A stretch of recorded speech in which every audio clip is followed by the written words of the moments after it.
Again, good morning, dear listeners. We had a few technical difficulties, so that's why we had to wait for a few minutes. But we are back and live again. So we'll start with the usual, and that is the table talk. I have a brother and a sister. I have a brother and a sister in front of me, and they're very happy today. No. This is a shock. Okay. And I have my brother Shalom, and I have my sister Stephanie. It's good to be joyful this morning. So, ladies first. So, Sister Stephanie, how are you doing? I am okay. Yes, you're okay now? Okay, how has your week been? Wow. Good, bad, and ugly. I've experienced it all in one. Wow. That's tough, but also good to hear that you're sitting here and smiling, laughing. And brother Shalom, how are you doing? Fine. Fine. Yeah. How was your week been? Um, Relax, not much. Nothing happened, just easy breezy. Yeah. So Yeah. easy breezy. Yes. And of course, today is Sabbath day. And what are your guys' plans for today? Going to study something? Meditate? Stephanie? For today, social situation plan and Mm-hmm. I was Okay. No, it's good. Good. Always good to study something. I'm also in the social media. Yeah, you have the same planning. Wow. Yeah. With Okay. Helena. Shout. Yeah, Sister Helena is also in the studio. Shout out. Okay, but yeah, I'm doing fine as well. Busy week, but happy to be here. So yes, let's dive into the topic of last week because we started a new team called Spiritual Warfare, and we spoke about principalities, of course. And you hear this topic, spiritual warfare, quite often in our churches and the assemblies. And yeah, my question to both of you, I'll start with Shalom, is have you ever heard this term in your church personally, and what was your understanding thereof? The term spiritual warfare. Yeah. Obviously. Mm-hmm. And the next question is what? And what was your understanding back then? Oh, yeah, that we have to that we have to battle with the unseen. And what was that for you? Because yeah, you can say battle with the unseen, but I think you have a deeper understanding thereof. What was that for me? I was also in it. I was among those who was battling the unseen spirits. You're The- battling the spirits. Yeah. Well, I don't know. You didn't do that? Well, I will not So, describe it that way, but if you say unseen, then oh, what spirits, should I demons, imagine with that? witches, flying witches, mami wata. Mami wata, everything. What? You want more? What else? Marine spirits. Is Thank mami you. wata I the was same thing? The same thing. Man. And later you came up with names that you hear Azazel, Legion. So you have to, Wow, so you were really wrestling these things. You have How? seen them? you're asking me questions about the past. so you didn't join No. such I have never seen anything So like you didn't it. do fire, In fire. church. Yeah, now in that. church, 'cause I have participated in that, but I've never seen actually the things that we were so called. Oh, not see, but battle. Yeah. Battle. Okay. And Back to the Stephanie, sender. Yeah. Yeah. But that doesn't have to be spiritual. Sister Stephanie, have you ever heard this term in our church? Yes. Yeah. Many times. Mhm. Many times. And for me, back then, it was always like related to prayer Mm-hmm. that you have to like focus more on the demons, Yeah. Satan, and rebuking everything that is bad in your own life, in your family's life, like in your surroundings. That it's more focus on that. Mm-hmm. but I never took the time to study it or to check in the scriptures like, okay, what does the Bible say? Mm-hmm. So my understanding then was only like based on prayers. Yeah. Praying about the bad things. Mm-hmm. That's how I understood it. Yeah. So the concept of you're praying against evil, and in your prayers you have to be fervent against these things, though nobody really actually understands or has seen whatever we are fighting against. I think it's mostly also an idea or story or a certain understanding that the assemblies have, and that's what they pass on to their members. So Stephanie, you actually already touched upon it a little bit, because my next question would be, compared to what you know now, what has changed? What has changed now, or what I understand now, is that it is not only, or it's not about just prayer Mm-hmm. and focusing on the bad things happening in your life and keeping them, out of your life Mm-hmm. by rebuking all of these things. But what I understand now is that um, it is about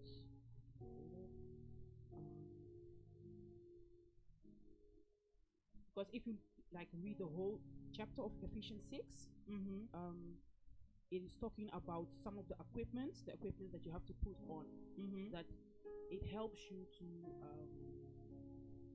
walk righteously here Mhm. on earth, to make the right choices, and how can you do that? It's just by putting on faith, that you have to use the word, Mm-hmm. and not thinking about the bad only. Like, there is an origin of something, like Mhm. principalities. Yeah. It's about the beginning, it's about the origin, it's about certain orders, both good and bad. It's not Mhm. only about darkness. And that is sometimes what we forget. Like myself also back then, I Yeah. forgot about that. If you have something that is about darkness, you also have light around it. So that is how I can like describe it now, how I Yeah. understand it in my Yeah. own words. Yeah. And Shalom, what has changed for you compared to what you know now? Is it a bit the same as what Stephanie explained, or also based on what the minister, of course, yeah, spoke about? what the minister really touched was our perception, the perception that we have now, present days in this Western context. Um, it has started somewhere, and from the beginning, it was never so. So yeah, it made me realize, oh whoa,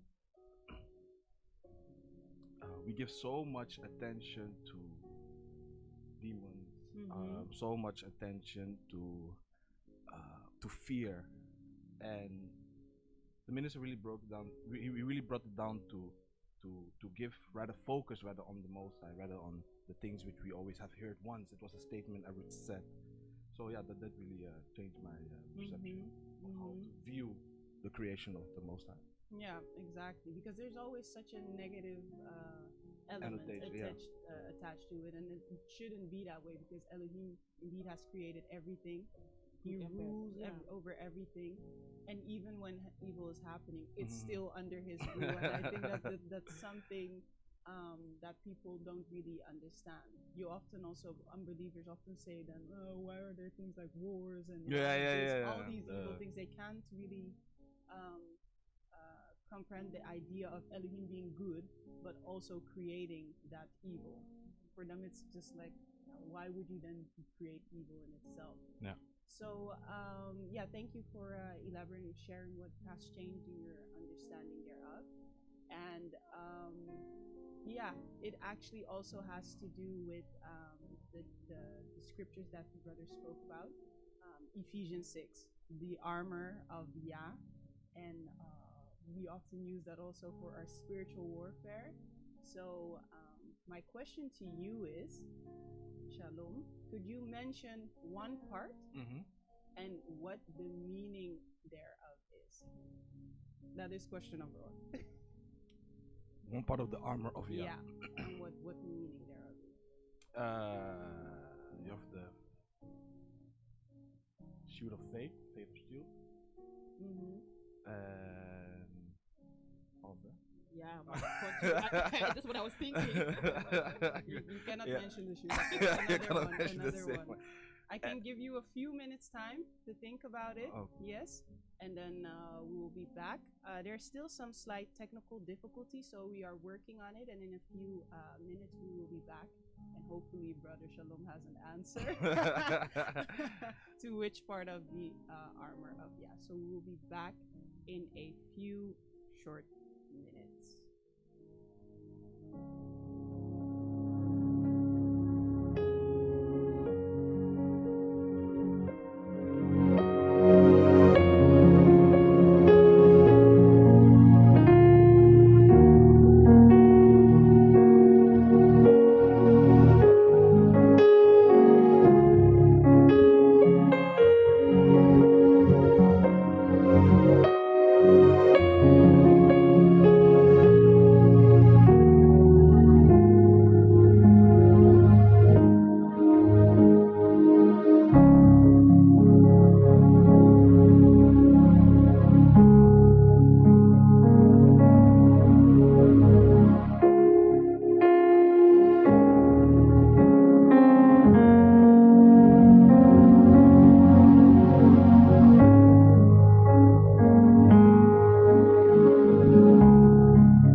Yes, so we are back, dear listeners. Shalom has had time to think about the armor of Yah. It took him a while. No, no, no, no. But hopefully, the technical difficulties are fixed right now. We can go back to our topic. So, Shalom, which part of the armor of Yah, and what is the explanation there?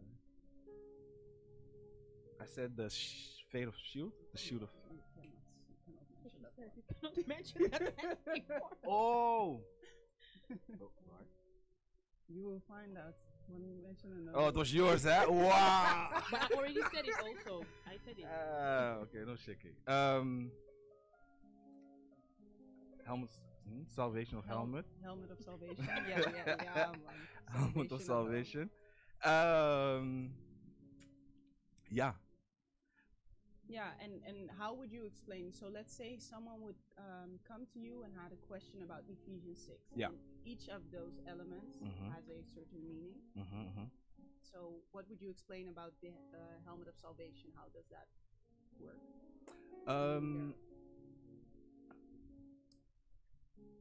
I think when you look at how Elohim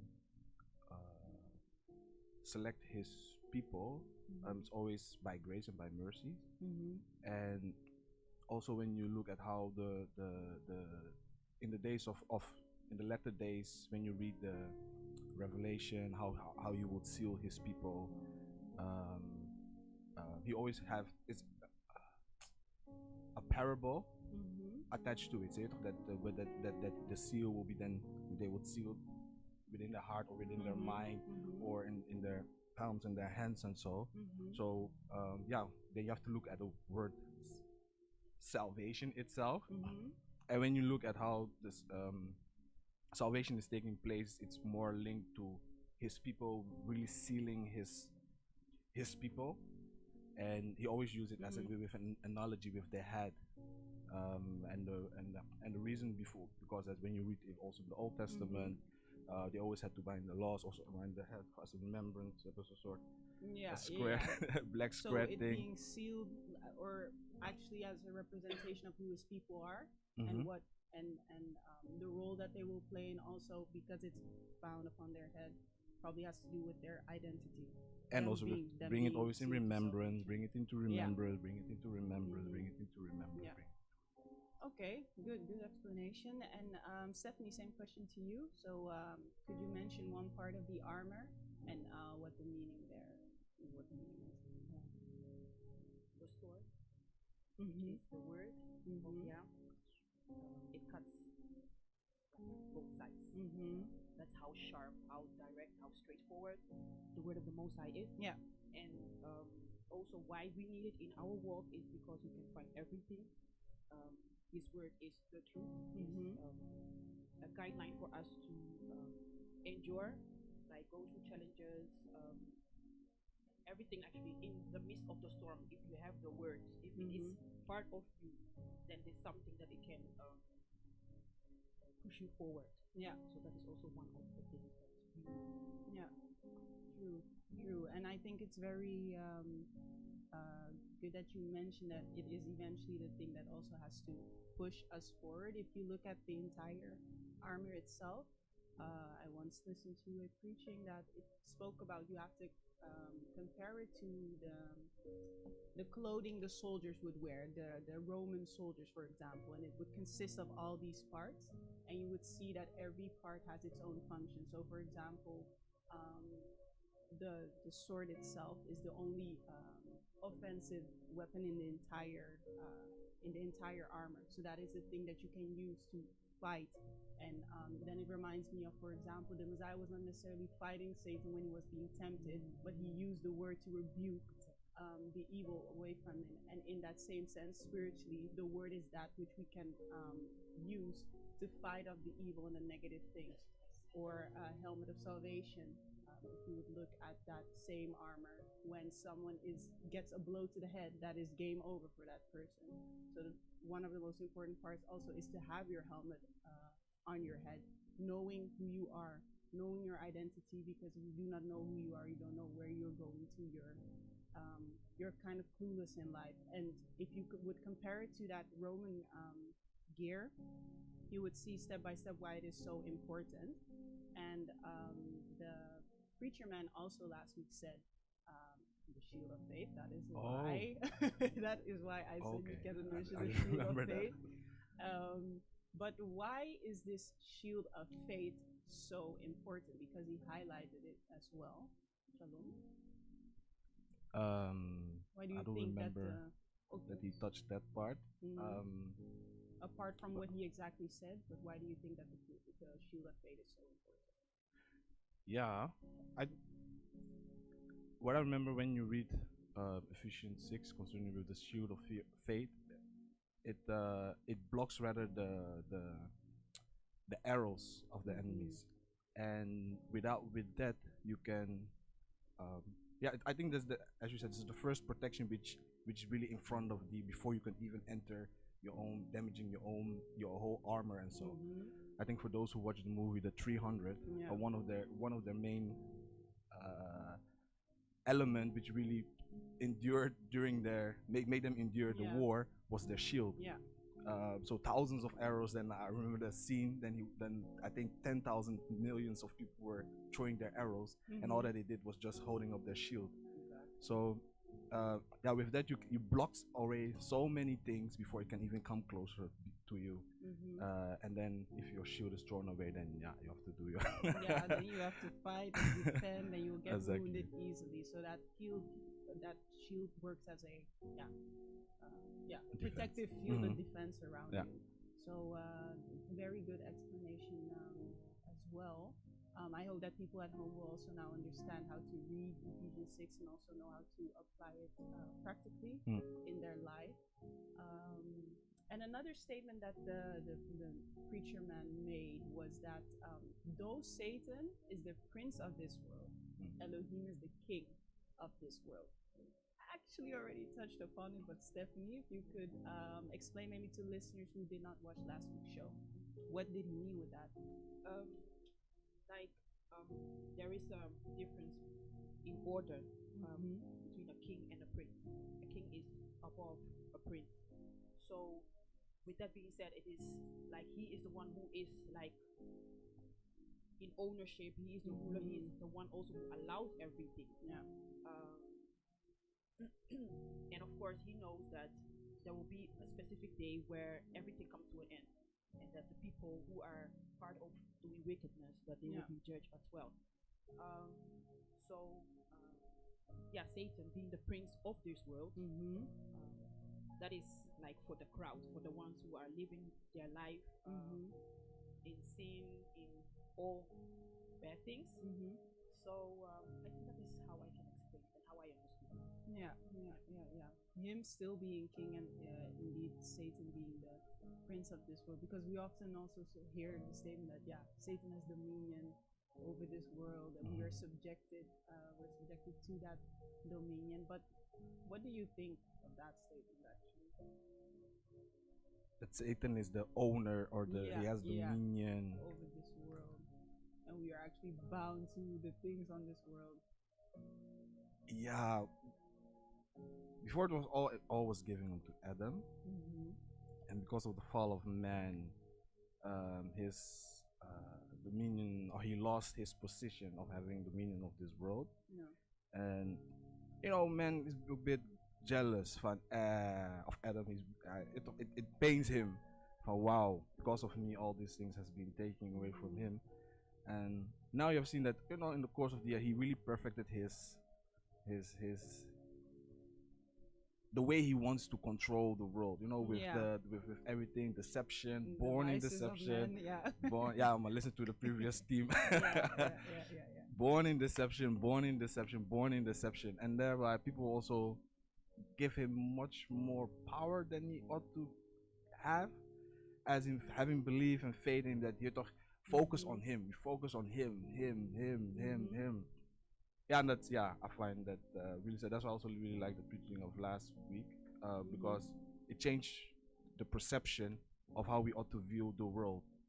Because even Job, he asked Job, in the story of Job, the enemy asked permission.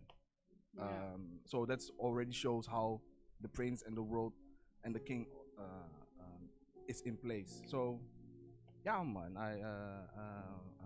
I would say re-listen to the show of last week, because it can change your perception and really how to view the world. And that's also what I like of what Brother Justice touched. Even the sea, the world, the earth, everything is his servants are also working on the earth, in the seas, and all when you read Revelation. So sad. Yeah, I think you also stated something very important, because you said because we tend to focus so much on the enemy, by actually giving him all the attention and the focus, we are making him bigger than he actually is, and actually we are giving our I don't like the word energy but we are giving our energy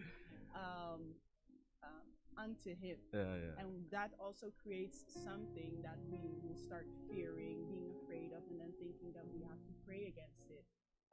And Sister Stephanie, that's also something that Minister Justice last week said. Spiritually, you don't have really an impact. How can I rephrase it? So, like, an object doesn't really have any impact or spiritually unless you give that energy or that focus and attention to it. So could you maybe explain a bit more what the preacher man meant with that, and also, if possible, give another example? Okay, so how I view it is that we, like the people, we when we don't see anything, we make nothing out of something. Yes. What did I say well? Yeah. Okay. No. I was thinking also at the same time.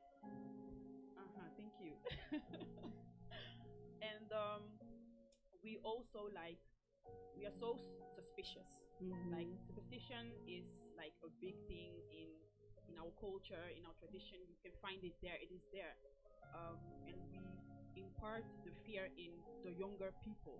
Like you have to fear darkness, or you don't have to go to the bush, or um, because maybe there are some spirits. Yeah. So the emphasis is like making people fearful, giving them bad stories or negative stories that it sounds so spooky, and then we carry it with ourselves.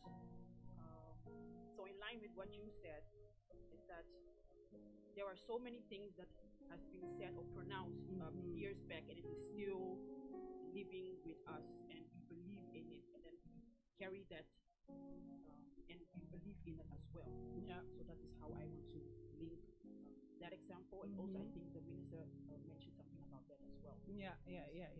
To use the example of those the villages and the, for example, on certain days you can go out to the market where it was something with the waters because there would be a deity or something living there, and those ideas have been passed on, and we still believe in them. I think that even probably our parents, some of them still believe in it. And also sometimes me and my sisters, we speak about things from Ghanaian culture, and still in that you see, oh, certain days are evil days or have an evil spirit behind it, but where do they get the idea from? Nobody knows, but people still believe in it. And that's exactly what the definition of principalities was: something that was created, something that had an origin, and we still keep on thinking about it. We still fear it. And Shalom, my question to you would then be, why is it not wise to pray, to bind such things? Because that is the idea or the perception that people have right now. To to bind to bind spirits, and so yeah, when you, it's like the story, right? The story of the blind man, and the parable of the when the Messiah, for when the Messiah was healing a blind man, everyone was asking, why is this man blind? Why is this man blind? And they'll say, it's because of the sins, because of the demons, or because of what? And say, no, it's just to show the power of Elohim through him. Or when you read the stories in Acts, that people are even afraid for, hey, bro. Or they didn't say bro among each other. Yeah, but people are even afraid for, why are we hunting the Messiah and the disciples and everything what they did? If it is of Elohim, it will grow. If not, it will dissolve. So one, you don't even know what you are fighting. Maybe you are even fighting against Elohim. You don't know the spirit. You don't understand the spiritual realm. You have never seen it. You only dream. And when we dream, it's because of the multitude, because the way we the movies we have watched, perception, we have not been purged. You don't want such question. Then all of a sudden, quote unquote, and demons in front of you, and you be like, I'm afraid. That you're rather running away. But I think I hear that when last week, I think the reader even said that people are even afraid in their prayers. Oh, yeah. That you are praying, but you're even afraid while you're praying. For instance, he would come in front of you. So yeah, one thing is, you haven't seen it. There are so many things you have to deal with first, physically, with what you can see, and later on, you're willing. It can also purge you away from certain unnecessary things. Always focusing on the unseen. You cannot sleep. You don't dream. And somebody's attacking you. It's too much. Man. It's not good for the heart, man. Relax a bit. Relax a bit in life. That is their level of understanding, and I also have a question about that. But what you said actually in the beginning, you do not know what you are fighting. For example, principalities are also you have, let's say, princes of this world, but you also have some of the angels who are also called princes. Who are you binding you cannot have authority over something of which you do not know the name of, and that's something that also the minister touched upon. So when you are praying against all principalities, you might be praying against the angels of Elohim, for example. And one thing I like what the minister touched was that while we are praying, we are saying we are using the armor to pray and pray and pray. But when you focus on our prayers and concerning everybody should die, Yeah. it's not, you're rather focusing, you're rather killing people around you who are actually who are actually meant you bad. It can even be your child, can even be your people, and you have not even noticed all these things. Yeah. You're just saying statements in the air, and all of a sudden someone dies, and you say, "You see, it was that person who didn't mean me well." It's it breaks families. Too many superstition. Too much superstition. And yeah, to actually conclude on this topic, what would you then say to someone, Stephanie?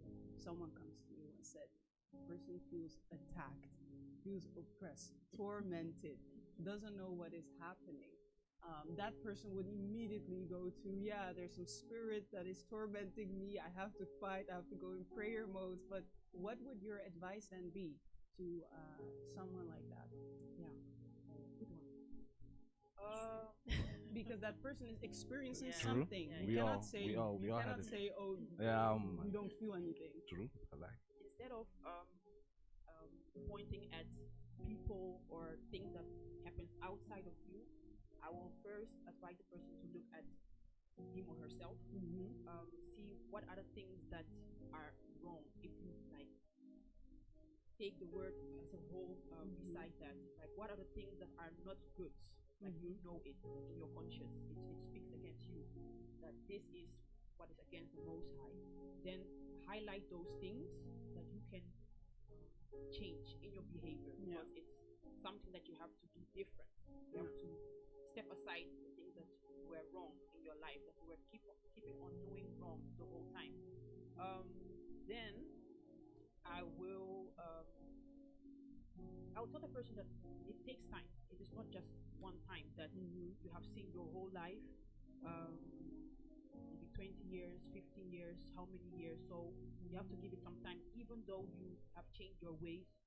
Some of the things are still, Yeah. behind you or after you, or you would Still maybe see it active, in your yeah, dreams. So it is also something like a habit. If you are used to do something, you have to take some time to change the patterns, to change the things that you were doing, and then the results of it, it will change as well. Then you will see. Yeah. Really detoxing. Yeah. It's actually a form of what people call in this world then rehab. Literally, those same steps are the exact same steps that you have to take. Not always over spiritualizing Yeah. things. Yeah. Spirits, Spirits, demons. yeah, somebody It's is behind easier. it, and It's easier to say it's some That's spirit. Yeah, because that's the nature of people to seek explanations when they cannot pinpoint anything or do not know where it comes from. So thank you. I also want to conclude the table talk with the answer that you gave. I hope that the people that just tuned in, listeners, viewers, that you can also take away that the steps that the sister was giving, that these are the steps that you have to take if you may experience such things. Hopefully, the preacher man will dive into the next topic, and that is powers. And we will look at what the meaning is of these powers. What do they mean in this so-called spiritual warfare? Is there a link maybe between principalities or also the things that we touched upon? We will find that out in a few minutes. So once again, thank you, Stephanie, and thank you, Shalom. And dear listeners, we will be back in a few minutes.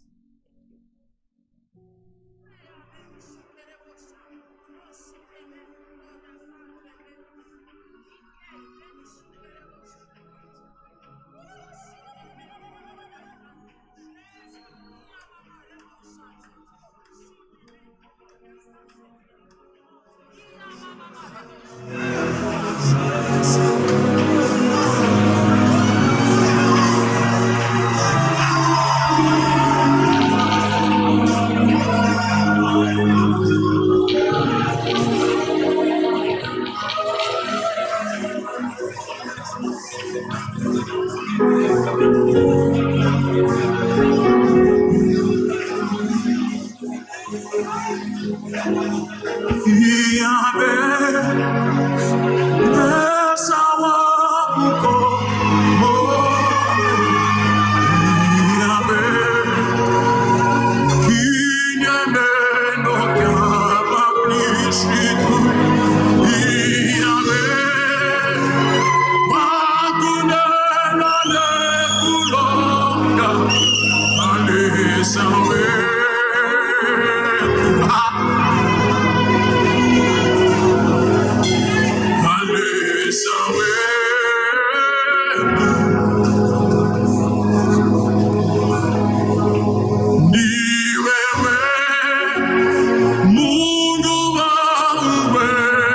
And when we die, we will die at the day and the moment that He has appointed.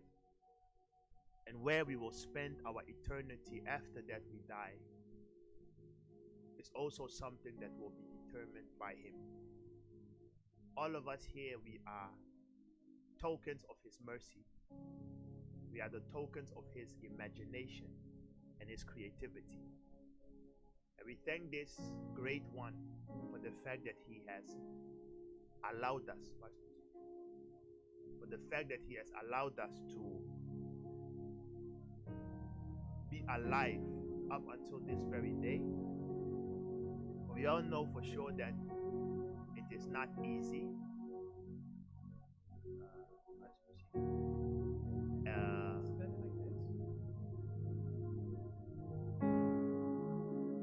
Yes, okay. So we all know that it is not easy to be alive, but to be dead is also a challenge in itself. So all of us, we will just have to try to make the best of our days whilst we are still alive. So having said all these things, dear brothers, there is something that we would like to deal with today. It is a topic which we have called Ephesians 6. And last week the brother went before us and he was able to explain so many things. And sometimes I think we take preaching for granted, not knowing that our worldview and our perception is formed by the things that we believe in. Because though we are all living in planet Earth or on planet Earth, I have my own world. You have your own world. A baby has his own world. Men and women, though they can both live in the same house, they have their own world. And the world that I'm speaking of, it has to do with your belief system and your mind. And the Bible says, how can they believe if they have not heard? So our perception of everything that we are seeing under the sun, it is framed by our belief system. That is why Elohim, being the wise master builder, he said in the beginning there was the word of Yah, and the word was with Yah, and lo and behold, it is the word that is Yah. And that is why if you are in problems or if you are in trouble, your solution will always be found in the word of Elohim. And if you are fortunate enough to be under the guidance of a minister of Elohim, your answers will always be found in the messages that they speak. That is why when the Messiah came, when men saw him, they were not impressed. Isaiah said he had no beauty nor comeliness that we should desire him. We esteemed him cursed, a man stricken with sorrows, not knowing that it was our transgressions that he bore. And this same Messiah, when he came, the men underestimated him. They said, you are a skinny man because of too much fasting. You have a broad nose. You are dark skinned. Your hair is nappy. You have a beard. You are not handsome to look upon. You did not even graduate. How dare you make the statements that you make? And then the Messiah looked at them. He shook his head and he said, the flesh profited nothing. But the words that I speak unto you, they are spirit and they are life. So, dear brothers, do not underestimate the preachings when they are being taught. Because this series, for example, this Ephesians 6, it is something that has eluded so many souls. And because of this mystery, which many people have not been able to understand, that is the reason why there is so much deception taking place. And that is the reason why there is so much hardship taking place. And that is the reason why there is so much confusion taking place. And it will show you how they all relate with one another. Because when it comes to Elohim and this world as we know it, the Bible says, lo and behold how my people are destroyed by the lack of what?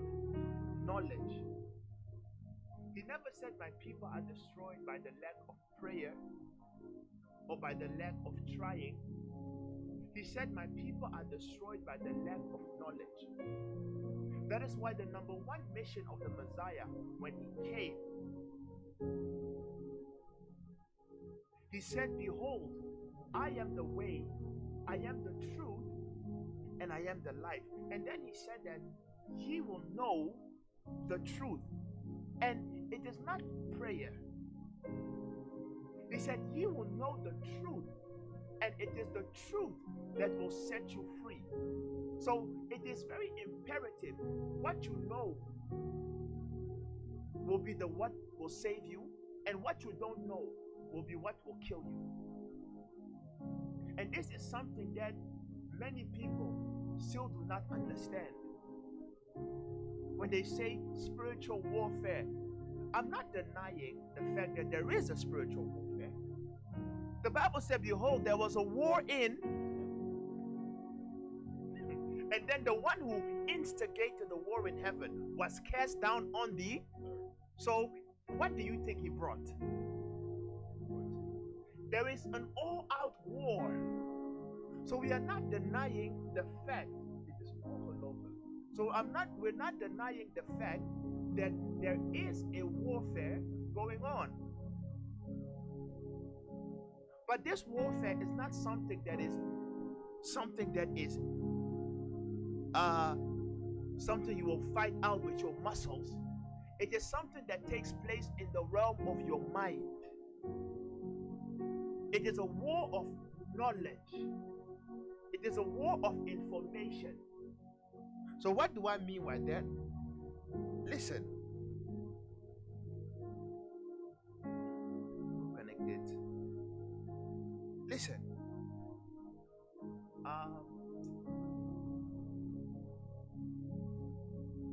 Both Elohim and the accuser of the brethren have things that empower them, and they have things that cripple them. So when it comes to Elohim, what empowers Elohim is your faith. And what weakens Elohim is your lack of faith. And when it comes with the enemy, what empowers the enemy is your fear. And what weakens the enemy is when you are not afraid anymore. So both of them, and if you look at things very carefully, faith and fear are two sides of the same coin. Faith and fear are two sides of the same coin. Elohim needs you to believe in him. He needs you to hope in him, and to hope that all things, and believe that all things will be well. The enemy needs you to be afraid, and both of them is your belief in something. You believe in something positive, or you believe in something negative. The believing in something negative is fear, and that is something that empowers the enemy.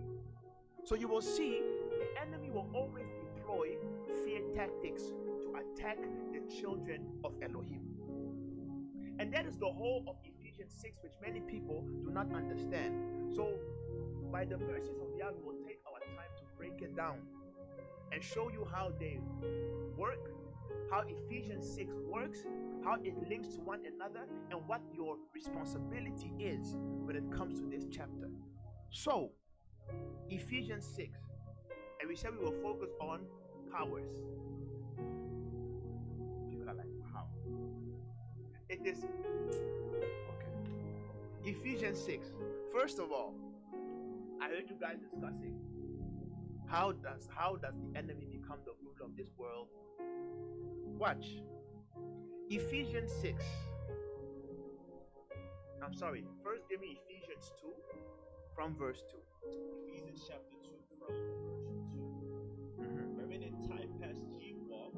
Wherein in the times past ye walked. According to the course of this world. According to the movements and the trends of this world. According to the prince of the power of the air. According to the prince of the power of the power of the air. Of the air.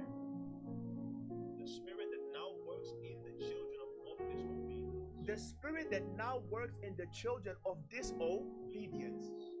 The reason why the enemy is in control of this world is because, and this is something which many people do not understand, Satan has no power over a child of Elohim. The enemy has no power over a child of Elohim. The child of Elohim can only be controlled by the enemy when he decides to walk in disobedience. So the first child of Elohim by the name of Adam, he was the prince of this world. He was the established power, dominion, ruler, principality was Adam. That is why he would speak things and they were so.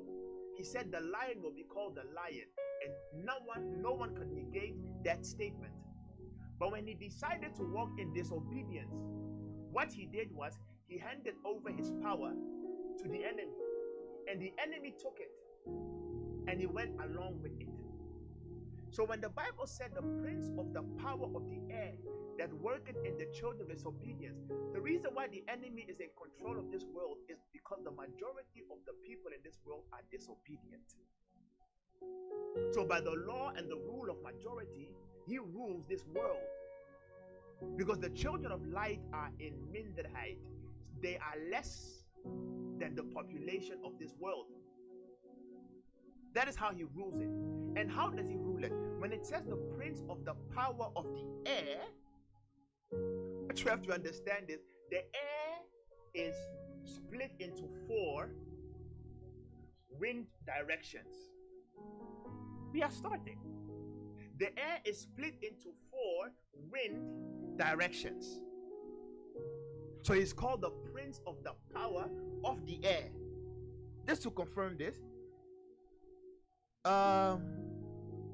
give me Matthew 24:31. Matthew chapter 24 verse 30 and 1. And he will send. And he shall send his angels with a great sound of a trumpet. And they will gather together his elect from the 4 winds. From the 4 winds. From the 4 winds. Of the earth. Heaven to the other. So you see, when it comes to governing this world, the only way that you can govern this world is you must govern this world by attacking it from the 4 corners of the world. I'm bringing you somewhere. So when it says the prince of the powers of the air, it is not one prince, but it is numetron, like where we say Elohim. It is a seat of governing of rulers. So the prince of the power of the air, it is simply speaking about the fraction of the enemy and how they control the world. They control the world through the airways.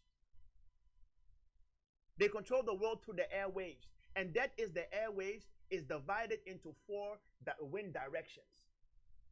I need you guys to understand that, because that is how they govern this world. And that is how the enemy has been able to deceive the whole world. So now, having told you guys that, now jump to Ephesians 6. Ephesians chapter 6. Ephesians 6. Starting from verse 10. Starting from verse 10. 10. Listen. Finally, my brethren, Now, finally, dear brothers, be strong in Elohim. we need you to be strong in Elohim. Uh-huh.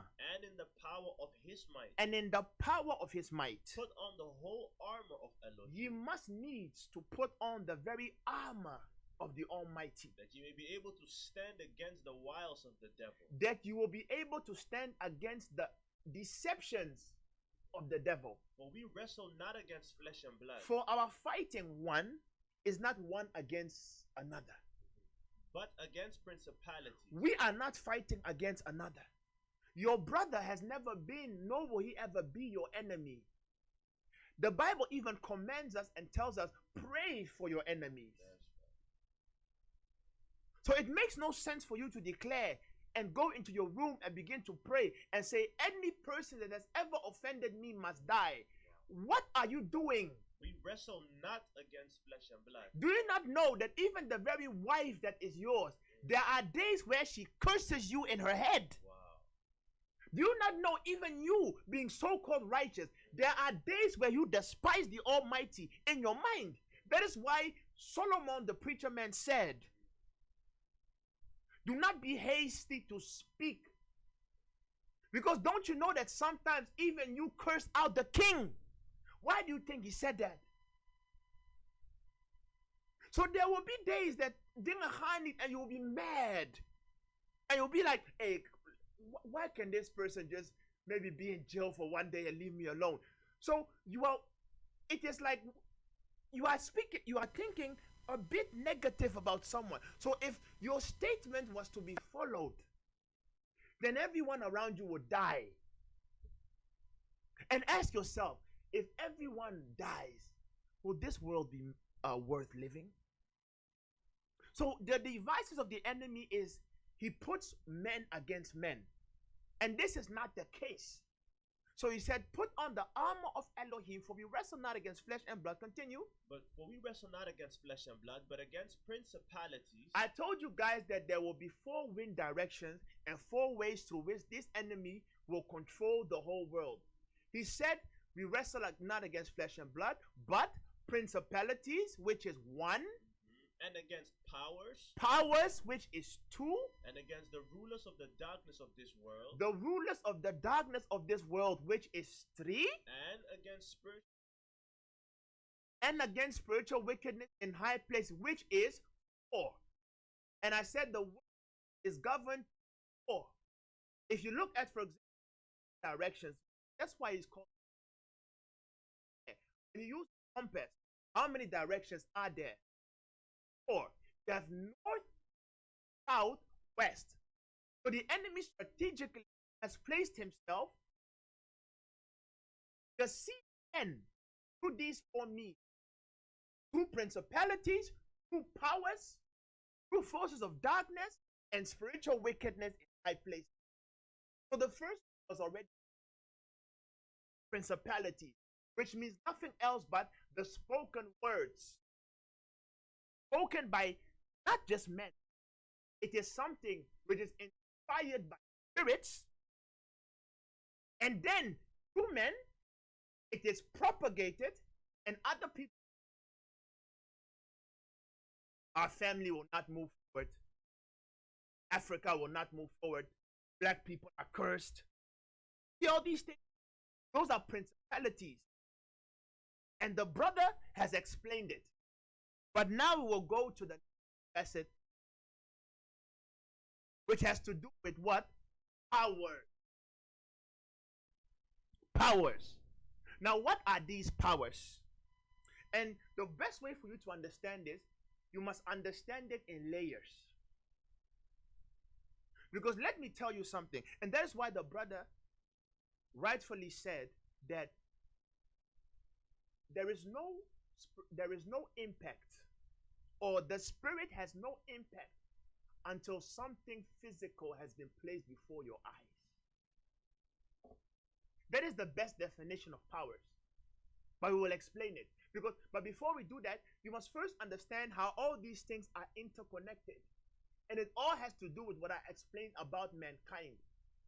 Because what you have to understand is the enemy in himself, or the enemy of himself, and this will shock you, is powerless against you.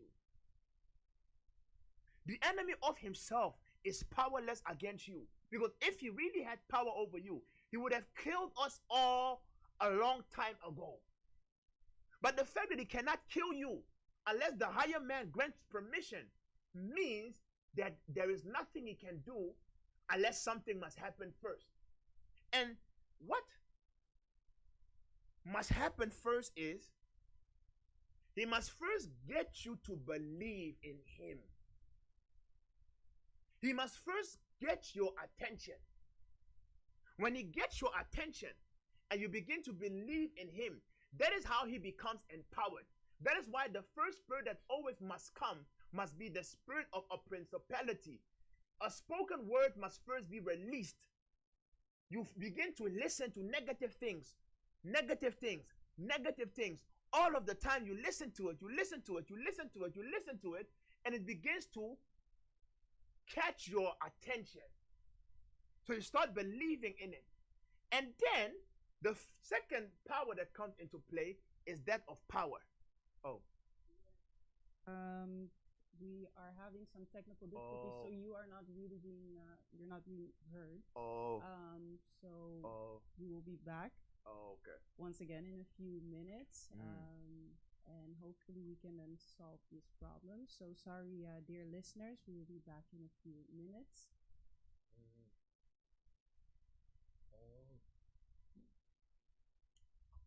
Och där har det också musik igen.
Yes, we are still busy fixing some of the technical difficulties. Bear with us a few minutes left, and then we will continue with the preaching. We'll start with a short recap for those who are just tuning in, and then the preacher man will continue. So please bear with us.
Yes, yes, yes. We are back again. Sorry for all the difficulties today. Thank you for bearing with us. So, as I already explained, the preacher man will do a short recap of what he just spoke about, and then we will continue with the topic.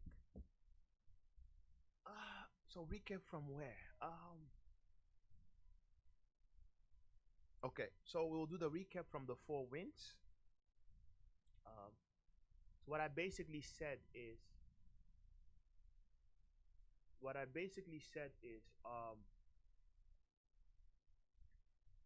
that what kills us is our lack of information and knowledge, and this is something which the enemy uses to his advantage, because left to his own self, the enemy has no power over man.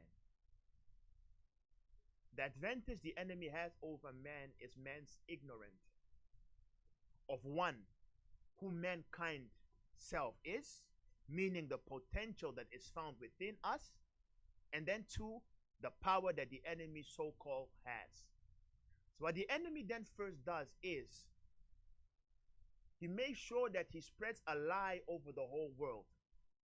And then I explained how he stands at, you can say, the four wind corners, or the four corners of this world, and he deploys mass deception. And through that deception, he causes mankind to first be in panic and fear. And it is through this fear that all the other deployments and his tactics are being enacted. So you can say that these four corners of the wind, or the four ways to the enemy deceives mankind, is through this revelation of Shaul in Ephesians 6. Shaul says that the way the enemy deploys, or the way that the enemy engages or deceives men, is by one, principalities, two, Powers, three, the rulers of the darkness of this world, the rulers of the darkness of this world, and four, spiritual wickedness in high places. It is through these four means that he deceives the four corners of the world, likened to the north, the east, the south, and the west. And that is how the prince of the power of the air works in the children of disobedience, as we read in Ephesians 2 and 2. And the first deployment is always the spirit of principality. That is why the root word is principle, that which has its origins. So what he first does is he deploys spoken words, philosophies, lies. And he makes sure that there are people who he inspires, who he causes to speak lies. And then people begin believing in it. So in the form of your pastor will always begin to say all kinds of crazy statements to you. Unless you pray, you will die. Unless you do this, you will die. So all kinds of things. Your family has 20 witches. All kinds of statements being spoken. And it entices fear.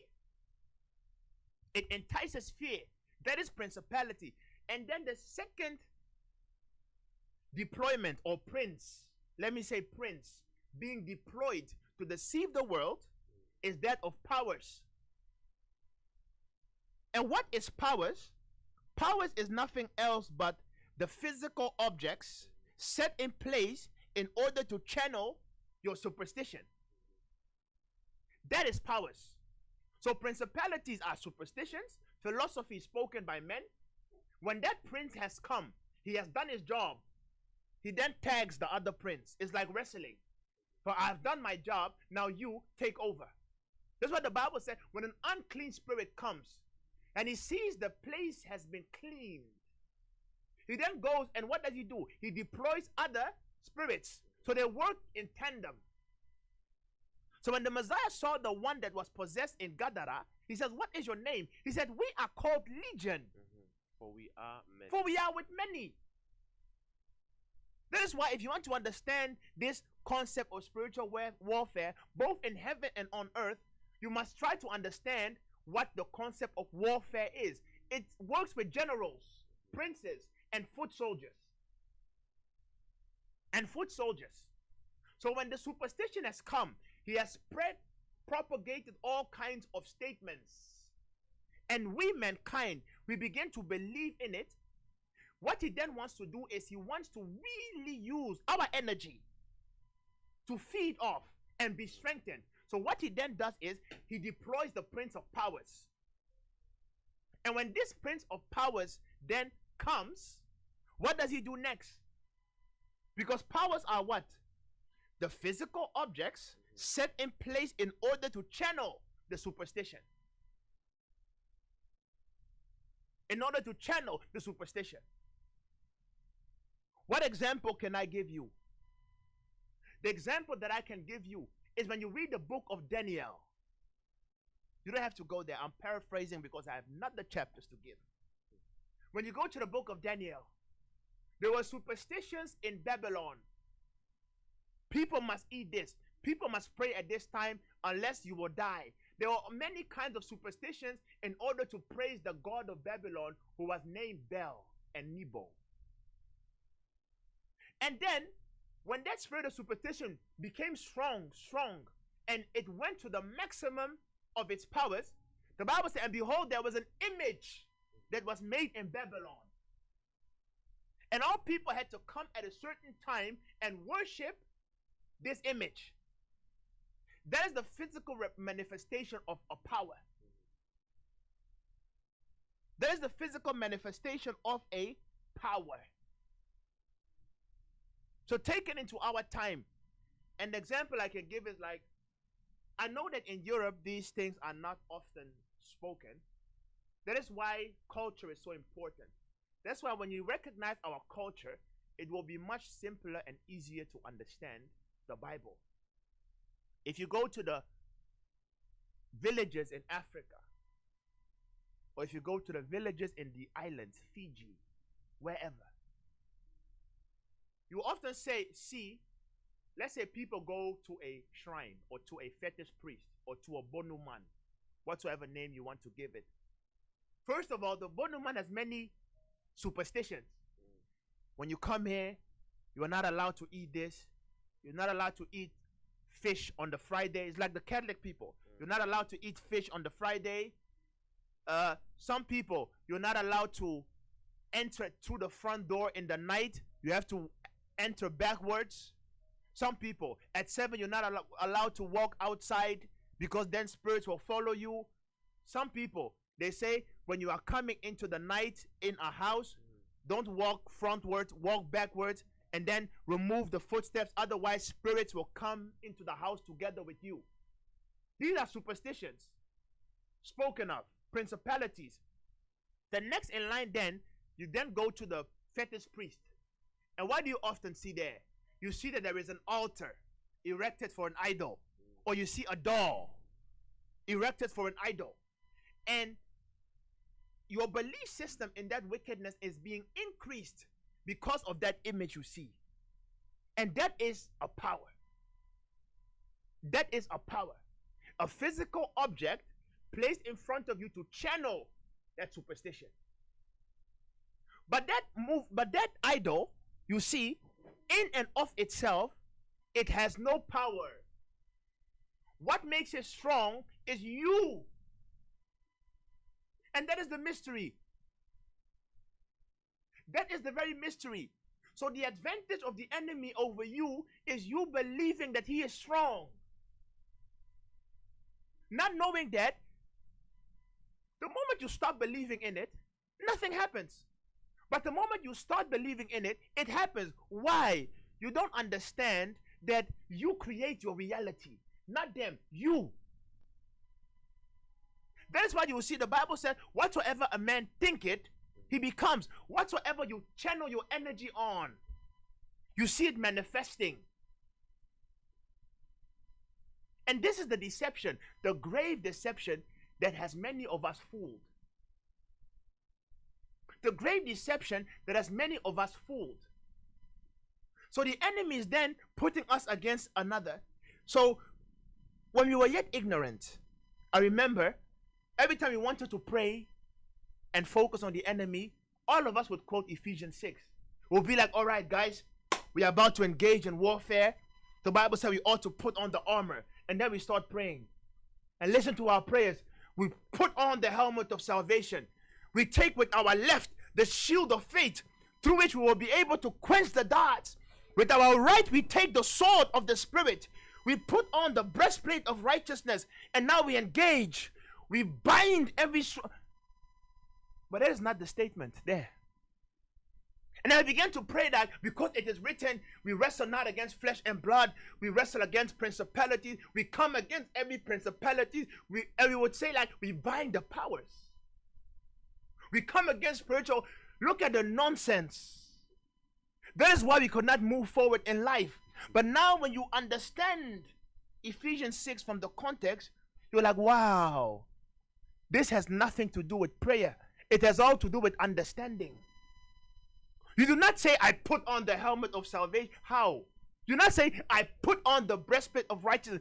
It has to do with your character. If you have a righteous character, guess what? You have on the breastplate of righteousness. If you are living with right standing with Elohim, guess what? You have on the helmet of salvation. If your belief system is in the word of Elohim, guess what? You have the shield of faith. And because you have the shield of faith, when principalities and superstitions are being spoken, you are able to cancel it with the shield of faith. Because you will be like, nah, man, there is no room for Satan here. Someone will be like, hey, I remember there was this guy. I pray for your soul. He came to me one day. He was like, hey, Chris, I had a dream. You will die young. I saw you in a mortuary, but don't worry, I have prayed for you. Do you know what that is? That is a principality. That guy was inspired by demons, by familiar spirits, which he calls the Holy Ghost. So then he came to me and he told me, I had a dream about you. You will die. And when he told that to me, I sat there, I counseled with my brother, and then we started laughing. And then I went back to the guy. I said, my friend, that your dream has nothing to do with me. I have many things to accomplish. Until I finish them, me here, I will not die. So please take your prayers. Have a nice day. You see, that is how you cancel superstition, with the shield of faith. You deploy the word of Elohim. I did not spend 1 second praying for my death. But if it was you, that day you will be all-nighting. Fighting. I bind the spirit of death. You bind what spirit? You cannot bind the spirit of death, because you do not have death and life in your own hands. But that is what we used to do. So now when you see something is happening in your life, you're like, no, we are binding, we are fighting. That is not the fight and the warfare that the Bible speaks of. And that is the problem with so many of us today, that we are going through so many hardships. You don't understand the rules of engagement. First, that spirit of superstition, you must cancel him out. Believe only in the word of Yah and nothing else. And then two, when the physical object is being placed in front of you, you must now run and don't believe in it. However, I fear for so many souls because of this object. Many people don't know what the greatest of the image is that is destroying the whole world today. So let me now show you, of all the powers, the number one power. Give me the wisdom of Solomon. The wisdom of Solomon. So I told you, when it comes to the fetish priest, the image he has, the doll he has, is his power. Through that, he's able to communicate superstition to you, and you believe in it. And then sometimes he will give you a doll. It's like the voodoo doll of the people of Dahomey and Haiti. They will give you a voodoo doll and they will give you needles. They'll be like, stick the needle. It is a power. It is a power. They channel so much energy in it, so much energy in it. and sometimes begin to take effect. And they're like, oh, it is working. No, no, no. You are feeding it. So I explained about the fetish priest. In Christianity, there is also a power. And this one is beyond that of fetish priests. First of all, they give you a cross. And you must walk with the cross. You see so many people walking with a cross around their neck. It is a power. It is an image of an idol. Some walk with wooden cross, and Negroes walk with golden cross. It is a power. You are walking with an idol. You are walking with an idol. It is a power.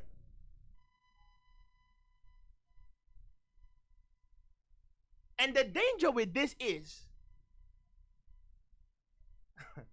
let's just go there. The wisdom of Solomon, chapter 14. Give me from verse 11. So,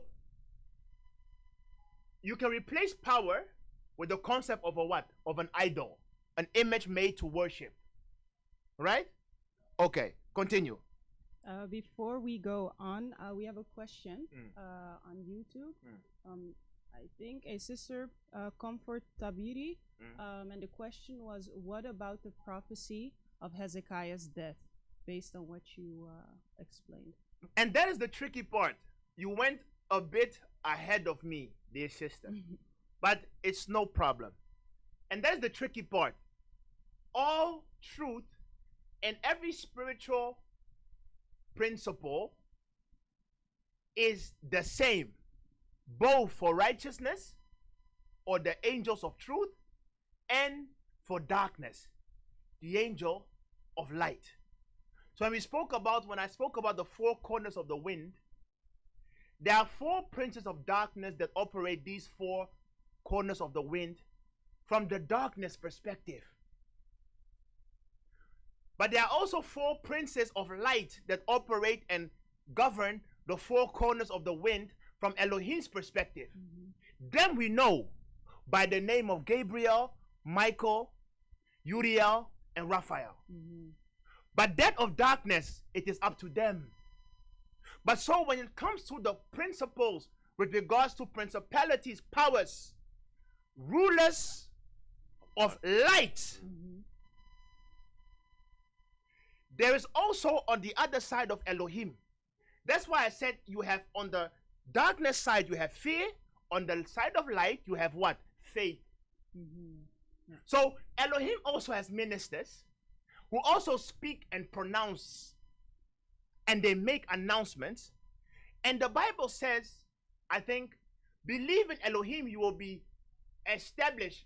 Believe in his prophet, and you will prosper. That's right. So you see, prophets of Elohim also have statements they make. And you believe in it, you go forward. So the centurion said, I am a man of authority because I am under authority. You only need to speak Elohim, and I know my servant will be healed. So when Elohim spoke, it was a principality, and he said, go and be healed. And that servant believed in it, and that empowered it to be so, and healing took place. You see? So the prophecy of Hezekiah was an announcement made by a servant of Yah, and it was so. So we are not negating that. The staff of Moses, for example, was an object of power. The serpent of brass in the wilderness was a physical object to empower the Israelites to believe in Yah. So that is a power. So it works on the side of light, and it works on the side of darkness also. But the problem is, we only take it from the side of darkness, unfortunately. So our whole belief system is based upon the infrastructure of fear instead of that of light and faith. That's the problem, dear sister. So I hope I've answered you. So let us continue. Yes, thank you, Sister Comfort. The wisdom of Solomon, chapter 14, verse 11. Listen. In the Apocrypha, Wisdom of Solomon 14 from verse 11. Listen. Therefore, even upon the idols of the Gentiles. Look at how look at how the eagle eye is he's He's being so precise. He said, therefore upon the, what did he say? Idols of the Gentiles. Upon of all the idols I can find. He says, therefore, because and upon the very idols Of the Gentiles shall shall there be a visitation. Elohim said, I must visit. Why? Because in the creature of Elohim, Listen, dear people. Because in the creature of Elohim, they are become an abomination they have become an abomination. and stumbling blocks to the souls of men, And they have become a stumbling block unto the very souls of men. and a snare to the feet of the unwise. And they have become a snare to the feet of those that are unlearned. For the devising of idols Listen, for the devising of idols was the beginning of spiritual fornication, was the very beginning of spiritual fornication. and the invention of them And the invention of them, the creation of them, the process of giving a physical appearance to the lies of them the corruption of life. became the very corruption. Of life. Continue. For neither were they from the beginning, For neither were they from the beginning, neither shall they be forever. nor will they be forever. For by the Continue. vain glory of men they entered into the world, Listen, for by the vain glory of men they entered into the world, and therefore shall they shortly come to an end. and therefore will they shortly come to an end. For a father, Listen carefully now. For a father afflicted with untimely mourning, was so grieved when he had, because of something sad that happened in his life.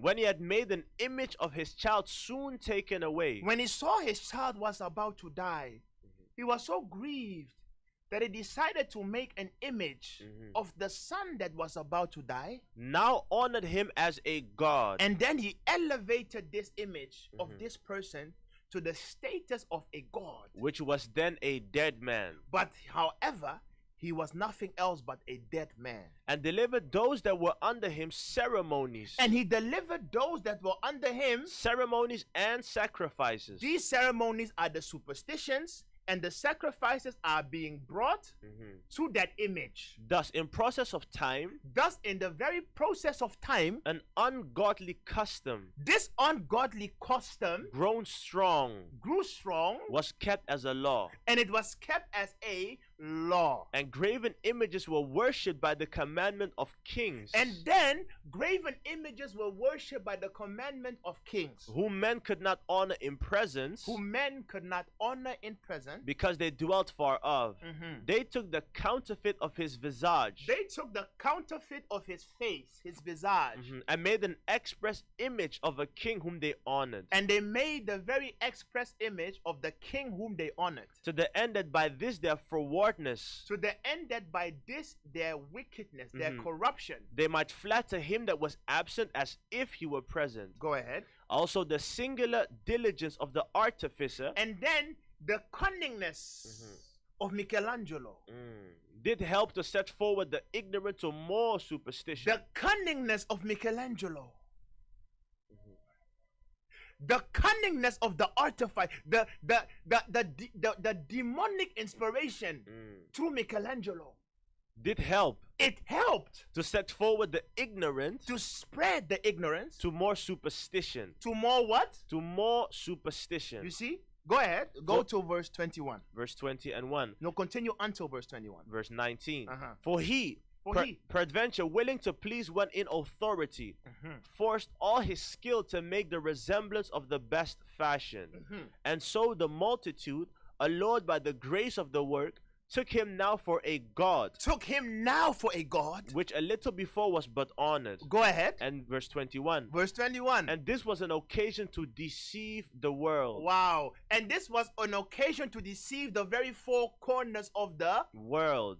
For men, serving either calamity or tyranny, did ascribe unto stones and stocks the incommunicable name. So what is he talking about, guys? I want you to go on YouTube and type in Michelangelo. Type in Michelangelo and the painting of Salvatore del Mundi or Salvatore Mundi, and read the backstory and you will see how the image of what they today call Christ was formed. Type in these two things when you have the time. Type in Michelangelo and the painting of Salvatore Mundi, and then type in Caesar Borgia, Jesus. I won't even show you. Go do it yourself. And then you will see the very definition of powers. And the Bible speaks of it. Now give me Revelation 13:14. Revelation chapter 13, verse 14. Revelation chapter 13 from verse 14. The biggest power that is at work today is what the Bible calls the image of the beast. My goodness. This image that has deceived the whole world. So many of us have superstition clinging to that image. Oh, it is God. It is a superstition. He is not God. Oh, he's nothing. He's nothing. Nothing but a murderer, a rapist. Wow. He slept with his own sister. He orchestrated the killings of so many souls. He was the son of a pope. He was the son of a pope. Revelation chapter 13 from verse 14. So the deception is heavy. The deception is heavy. And that is why the Messiah said, you must know the truth, and it is the truth that will set you free. Yes. When you know these things, your life will be different. Your life will be different. Because promising them liberty, they themselves are bound. These people, the Catholic Church and all of those guys, do you know what they do? But give me Revelation 13 verse 14. And he deceives them that dwell on the earth. And he deceives them that dwell on the earth by the means of those miracles which he had power to do. By the means of those lying wonders that he has the powers to do. In the sight of the beast. In the sight of whom? In the sight of the beast. Saying to them that dwell on the earth. Now he has inspired them, the spoken words. He inspired them that dwell on the earth. That they should make an image to the beast. That they should make an image to the beast. Which had the wound by a sword and did live. Which had the wound by the sword and did live. The Catholic Church, the Roman Empire. And he had power to give life unto the image of the beast. So how does this all link? When we speak of the beast, why is he called the image of the beast? Simply because the beast is Rome. Rome is identified in the prophetic books as the fourth beast. When you read Daniel, he speaks of 4 beasts. When you read Revelation, he speaks of the final beast, which is the 4th one. So the whole of Revelation 13 is speaking about this 4th beast. So when it is speaking about this 4th beast, whom we identified with Rome, Rome in itself was the world power at that time. But Rome was divided into 2. You had the spiritual power and you had the military power. The military power was one deployment, but the spiritual power was another. And it was the spiritual power or the Roman Catholic Church that was able to propagate all the lies with regards to Christianity. That's why you see the majority of the world are Christians, not by their own belief, but by the enforcing of the Romans. During their times of the Crusades, they killed most of us Africans, and they converted us into Christianity through their superstitions. But their principality or their spoken words went hand in hand with what? With the powers. The spoken words were their doctrines, their lies. And their powers was what? The image of Caesar Borgia or Jesus. You see how it works hand in hand? That's how they came and they conquered the world. They conquered Africa. They conquered the Americas. Everywhere where the people of hue were found, they conquered them. Why? Because, and this is the thing, many will understand this, others will not. But he said that we must do our best to show a distinction between the children of light and not. Yes. So whether you understand it or not is not my problem. Why did he focus only on the people of hue? I know we often speak about, binding and losing and stuff. No. What the enemy is after is not his own children. They are already his. What he is after are the children of light. Because if he can get us to believe in his lies, that is how he will get the advantage over the very host of heaven. Because it goes hand in hand with our belief system. That's why the Bible says that Esau is the end of the world, and Jacob is the beginning of that which follow it. As long as we are ignorant, Elohim will not come. Just like the minister explained, we are in overtime. The hosts of heaven are all looking like, Abba, when is time? And Abba is like, the quota of my children is not yet full. So the enemy is all over the world, blowing the four corners of the world. Superstitions, powers. Next week the brother will touch the rulers of darkness, and then spiritual wickedness in high places. These things go hand in hand, and they keep you confused. And that is how Ephesians 6 works. And now if you put it into the greater context, you then begin to see how it all lines up. You're like, the prince of the powers of the air is a crafty one. And this is something, now that you know it, you apply it, you are free. You are free. There is no prayer. There is no kaba, kalalabe, kaba. None of that. It is, you will know the truth. The truth will set you free. So that is how powers work. And the biggest power, once again, is who? The image of that beast. Everywhere you go, you see the picture of Jesus. In Brazil, the greatest concentration where slaves were sent, that is where you have him, like this. He's hugging the world. Why? He knows. He knows. He knows. He knows. So the biggest power, the biggest tool in the box of the enemy is the image of Jesus. Wow. Of all the idols we have read, the idols of Baal in the temple, that those were nothing. The image of Babylon that Daniel saw, that Baal the dragon, all of those were nothing. Jesus is now here, the chief idol, and he's ruling the world. And the prince behind it, that false prince of light, that antichrist, he has basked the light in his false light. He has basked the world in his false light.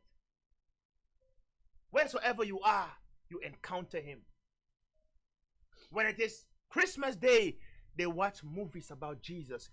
Hollywood is full blowing, showing you all the powers, and the superstitions are going strong. Do you know how much superstition grew when Mel Gibson released The Passion of the Christ? Yeah. People were like, wow.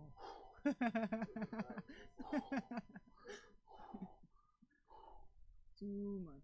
That guy James Caviezel, he was struck by lightning twice when he wanted to enact that scene that he was on the pole. He was stricken twice. Yeah. But he went ahead. Warnings. The passion of the Christ. Even the words passion, they stole it. It comes from us. Passion means pain. In our language, it means pasi. What all these guys do, people, I know it is hard to digest.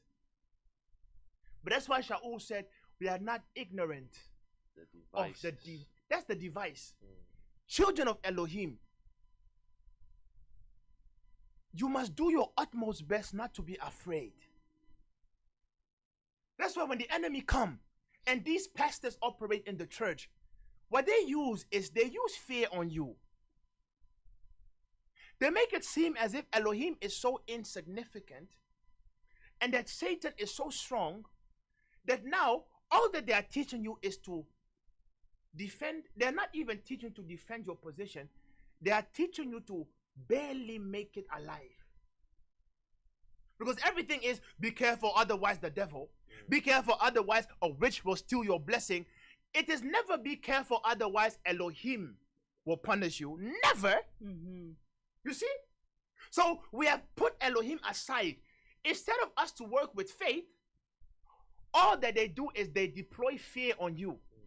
So they deploy Ephesians 6 on the other side. But we have come to bring you back to the side of light. Look at Ephesians 6 from Elohim's perspective. That's why whenever Elohim comes, the angels come. What is the first thing every angel says when he visits mankind? Fear not. He says, fear not. He appeared unto Abraham. He said, Abraham, fear not. He appeared unto Isaac. He said, Isaac, fear not. He appeared to Jacob. He said, Jacob, fear not. To Mary, peace be upon thee. Jacob, or to Joseph, fear not. Peter, fear not. Shaul, fear not. Isaiah, fear not. Fear not. But look at how these ministers are dealing with your life. They ransom with your soul. They play ping pong with your life. Today they say your auntie is a witch. You must kill your auntie. The next time around, once your auntie is dead, and you would think that you only need to kill one person to be in peace. It is an ongoing, it is a sacrifice of souls. First you kill your auntie, and then your life is still not guaranteed. Then it'll be like it is your mother, it is your uncle. It is always a far relative you don't really know that is supposedly working against you. And all you do, your entire Christian life, is fighting against demons, witches, but never fighting for the survival and the cleanliness of your own soul. That is what they have done to you. That is what they have done to us. And that is why we had to come with this message. That Ephesians 6 warfare is not what you think. Your fight is against fear, not against devils. Because they themselves have no power over you. Put your power Elohim invested in you, which no angel has. It is your belief and your ability to create. Put that faith in action and believe in Elohim. Once you do that, you will see your Elohim will become bigger. Your Elohim will become stronger. To the point where he said, you will say to this mountain, move from hence. It takes time to develop that. So instead of feeding on the fear, kill off the fear. Say to yourself, apart from Elohim, there is no spirit. There is nothing.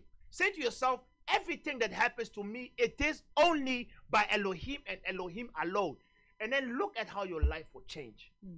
When you are afraid, you go to Elohim. When you are sick, you go to Elohim. When you are blessed, you go to Elohim. When something doesn't line up, you go to Elohim. You don't spend even 1 second binding any spirit. Why? Why? So if you will have all night, do it to get closer to Elohim. But look at you, and when you have all night.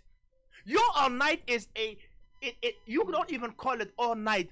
You call it war night. And then you quote, the Messiah said, "I'm not come to bring peace, but a sword." I'm like, wow. Wow. But if you will have all night, have it and pray to Elohim. And say, Elohim, I am investing my night to get closer to you. Reveal yourself to me. Have compassion upon me. I pray for your righteousness. I pray for your truth. That are the topics you ought to spend time on. But dear brothers and sisters, we have been able to conclude in time. So there is much more to say, but we will leave you for a while. You know what? You have extra time, 25 minutes. No, I won't take 25. Okay. But let's conclude on a positive note. Isaiah chapter 40.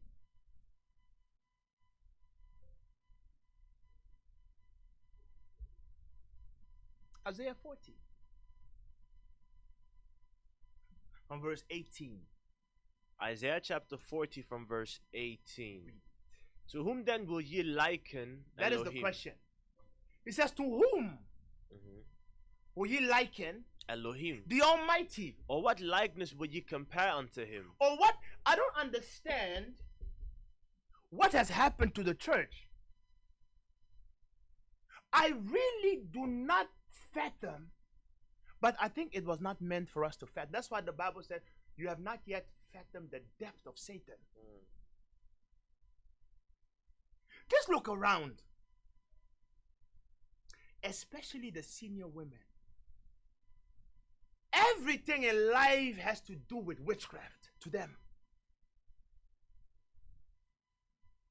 Everything in life, they blame it to witches. Oh, my son, I had a dream about you. Witches are conspiring. So they spend their whole life in, it is so sad. And when you reach that level, there is no way Elohim can save you. Because you are so bound by the spirit of fear that your worship to Elohim is no longer pure. It is now because of fear. So you are now serving Elohim not because he is the Almighty, but you are serving Elohim because you are afraid the moment you let go of Elohim, a devil will kill you. That is all you are doing it for. And the churches, just look at when they have conferences. If there is a conference and there is no binding and losing, no one will come. Because why? No power. It will be boring. Why will it be boring? Yep. If you take away the freedom they have to operate with witches, they have nothing to tell. Because these guys, they don't have any stuff. They have nothing to tell. Don't even read. So if you take away witches from their lexicon, it's like you open a dictionary and the whole book is blank.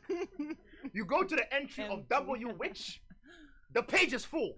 When you go to the letter A, B, C, D, nothing. You go to D, demons, the page is full. W witch, the page is full. Sorcery, the page is full. Prayer bombs, the page is full. But when you tongues, kabroskapaya, the page is full. But when you go righteousness, nothing. The fear of Yah, nothing. The Ruach HaKodesh, nothing. So if they remove the topic of witches, every church will die out. No one will come. So what do they do now? They make false promises. That's what the Bible says. Promising them liberties, they lie. So they make false promises. This year will be the year of what? Breakthrough. But ask yourself, you have been attending that church for more than 10 years. How many breakthroughs do you need in life? I don't understand. If the breakthroughs were working, all of them ought to have been millionaires by now. But they have been seeking for breakthrough and they still haven't broken through. Do you see the dilemma? So I'm like, hey, Mensa, what? I sit and you look at your own mother. You're like, wow, ma. You don't want peace? You will see them running to church, and I weep for my mothers. If you see them all night, just stick your ear close to the door and listen to the prayers. They're all night because they dreamed that a witch was after them. So now they must retaliate in warfare. When you see them going to a prophet, it is not for direction to go to heaven. They don't even think about going to heaven. It is for direction to be released of a spirit. That is all that our mothers are occupied with. So that's why the Bible says silly women. Silly women. Laden with sins, ever learning, but never coming to the full knowledge of the truth. If they came to the full knowledge of the truth, they would be free. And these prophets, they prey on them. That's why you will see, you go to a church, there are more women there than men. Because even though we men are crazy, there is still a residue of the spirit. So there is still a resistance somewhere for, hey, there's a kill complete one. I'm not going there. But women go there and they hear the worship and they're like, ah! No. They fall down. And the prophet is like, yes. And a familiar spirit, you all know, enters the place. Yeah. He's looking. Sister there, sister there, sister there. He can swim around. He can swim around. And then the prophet then is being activated. He takes the Bertolli oil and it is Champions League. Champions League that day. Champions League. The action or the declarations. Then the prince of superstition takes the stage. He really possesses that man. And then the statements and the tongues. The tongues. Even you who are spiritual. When you go there, you hit the tongues. And you feel a tingling fan. And then they begin. All their pronouncements has to do with they went to the underworld. You, sister or brother, you don't have a job or you don't have a womb. The prophet tells you, I'm now going to the underworld. There is a mermaid there. I see the cave of the mermaid. Her name is Nina. And the mermaid has a chest, treasure chest filled with shiny things. And I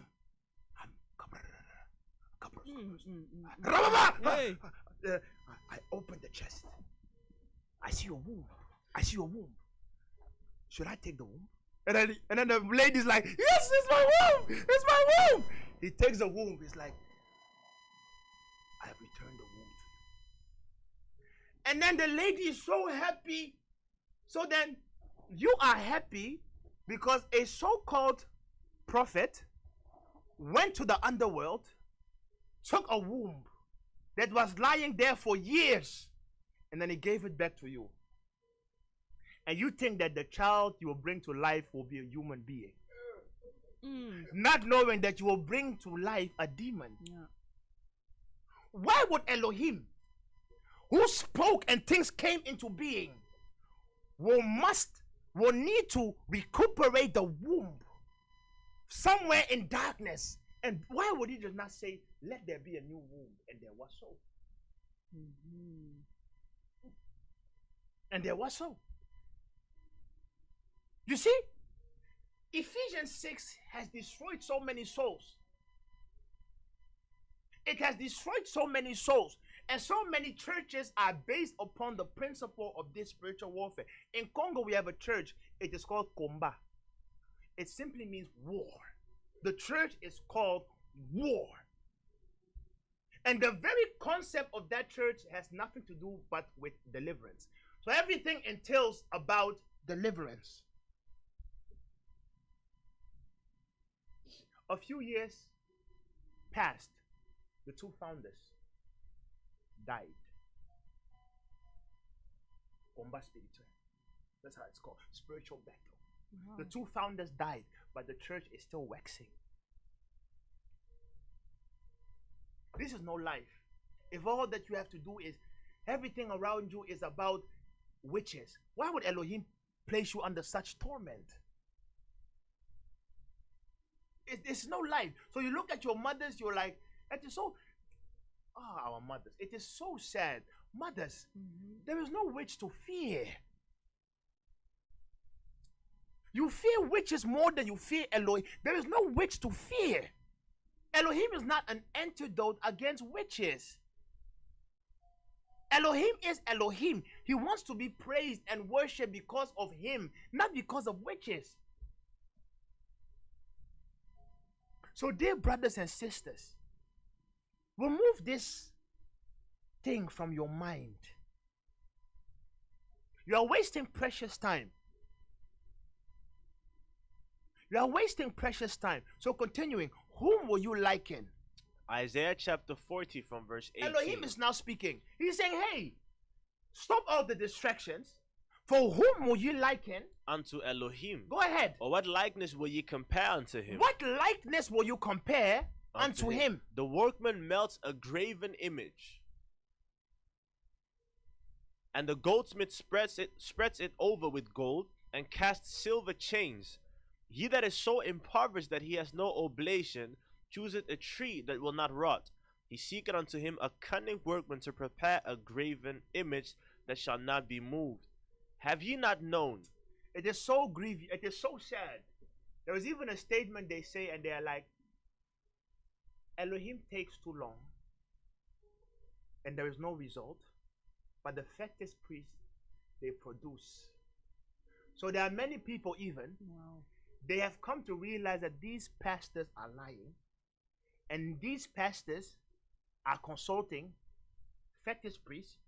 So now when the people want results, they no longer go to the assemblies, they go to the shrines. Yeah. Because they say the shrines, they deliver. But Elohim is asking you, who have now left the assemblies and are now going to shrines, and they will give you a token, and you believe in that. But Elohim is saying, whom will you liken unto me? The reason why you're not seeing results there, people, the answer is not found in going to shrines. The answer is found in your own belief system. You have left Elohim a long time ago. You have no regard nor fear for Elohim. That is why you are calling, but you are calling for the wrong reason. So the Elohim in you is dead. That is why you are not seeing results. And you are going to the shrine and it is working. Because in your mind, you have believed in darkness. So that faith in you, that godly side of you, is activating darkness to work on your behalf. That is the only reason. Because we who believe in Elohim, we can tell you that he's alive. We can tell you that for us, Elohim is working. Yes, it takes time, but he has his reasons why. So dear people, Elohim is not dead. You are just believing in fear instead of in faith. And that is why Elohim is dead to you. So these are the things. Next week we will continue. So may Yah keep us until then. Shalom. Thank you very much, Minister. We hope that people at home could take something from today's teaching. It was a very elaborate one, but I pray and hope that people will take away that thing that you put your faith in, or that which you fear, that will have authority over you. So choose wisely who you put that energy in. Choose faith, for if you choose the fear, and especially in the context of that we're speaking now, the spiritual warfare, you will continue to believe in demons and devils, and it will only bring you to hell. So once again, thank you. Thank you also to our listeners. Because of all the technical difficulties, it was a bit difficult for us, but you continued to stay with us. So I really hope that you took something from today's show. Know that you can revisit this and older messages on SoundCloud and also on YouTube. Next week, we will dive into a new topic, still the same theme, spiritual warfare. So please let us know what you thought about this show or last week's show, and we hope to see you next week. This was the Hour of Restoration, coming to you live every Sabbath morning from 10 a.m. to 12 p.m., restoring broken walls. Thank you.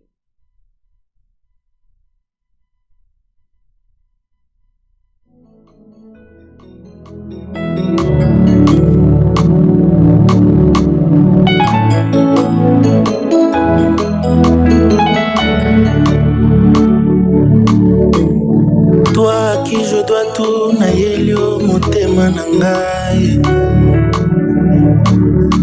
yo bolingo ya mwana na ngai okomisanga molobi milimo Yesu okutanga ya wana mulongo oleki oponise ngai oyo nesika otianga mosali olienanga na mesa na yo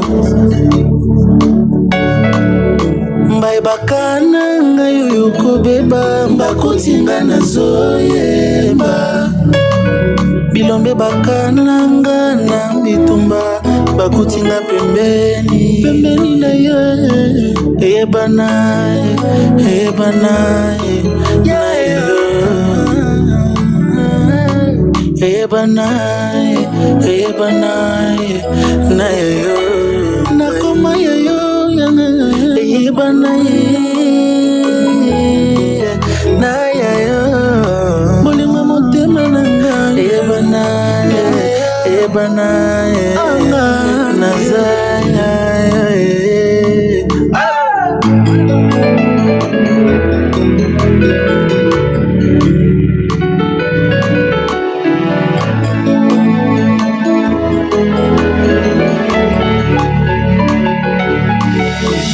masumu nazalaki nango osokola opetola na makila na ye banyongo elataki nzoto na ngai ofuta na yetola na moto bonzambe na ye yango na ye na nzembo olenge na ngai koloba melesi ya